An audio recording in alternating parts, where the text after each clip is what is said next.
लोकशाही वाचवण्यासाठी आम्ही मार्कडवाडीची लढाई लढत आहोत अशी भावना काँग्रेसचे प्रदेशाध्यक्ष नाना पटोले यांनी व्यक्त केली। राज्याची लोकशाही सुदृढ करण्याची जबाबदारी ही राज्य सरकारचीच असते, पण भाजपनं निवडणूक आयोगाला आपली कठपुतली बनवून ठेवल्यानं लोकशाही धोक्यात आल्याचं प्रतिपादन काँग्रेसचे प्रदेशाध्यक्ष नाना पटोले यांनी मार्कडवाडी इथं केलं।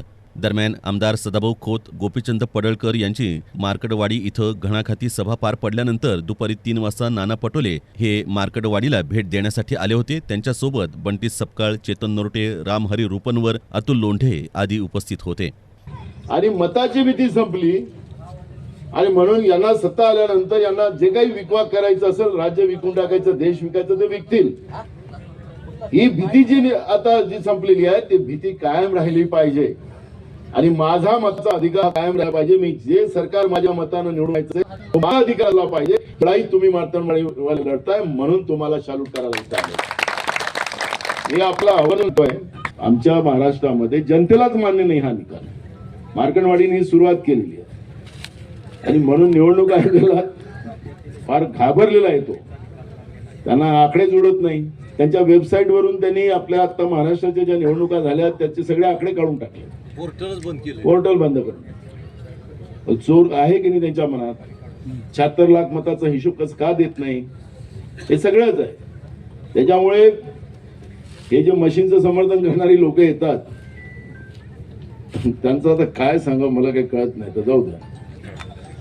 मी आपल्याला पुन्हा धन्यवाद देतो। मला पुन्हा कारण की हे उड्याचं, कारण की मी सकाळी इथे येणार होतो पण अतिक्रमण झालं आणि मग मार्कडवाडीच्या बद्दलचा लोकांचा राग तुमच्या मनात आहे म्हणून मी विधानसभा अध्यक्षाला काल सांगितलं की तुम्ही एकदा चर्चा मार्कडवाडीवरच लावा, पण सरकार लावणार नाही।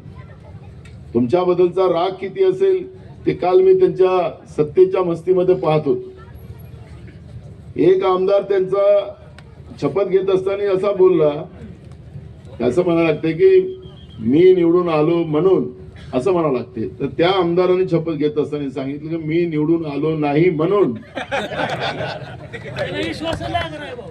अजूनही हे चिमटे घेऊन बघतात, हे चिमटे घेऊन बघतात खरंच आम्ही निवडून आलो का।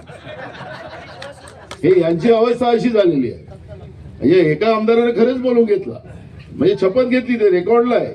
तुम्ही पण आता युट्यूबला गेला तर तुम्हाला त्या आमदाराचं नाव आता मी नाही सांगणार, मग तुम्हाला सांगतो का ना, मग यांना दाखवा सगळ्या मीडियावाल्यांना, त्यांनाही माहित आहे। तर मी तुम्हाला सांगतो की ही परिस्थिती आज राज्यामध्ये, म्हणजे आलेले निवडून जे आहेत या सत्ता पक्षामधले त्यांनाही वाटतं की आम्ही निवडून कसा।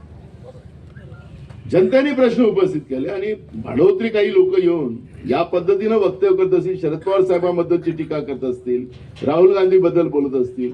आमचं हारलं की जिंकलं याचं नाही। यावेळी लवकरच राहुल गांधी हे या मार्कडवाडीतून एक मोठं जन आंदोलन उभं करणार आहेत। बॅलेट पेपरवर मतदान घेण्याचा आवाज हा जनतेचा आहे। सरकारच्या दबावाला बळी न पडता ग्रामस्थांनी आपलं आंदोलन सुरूच ठेवलंय।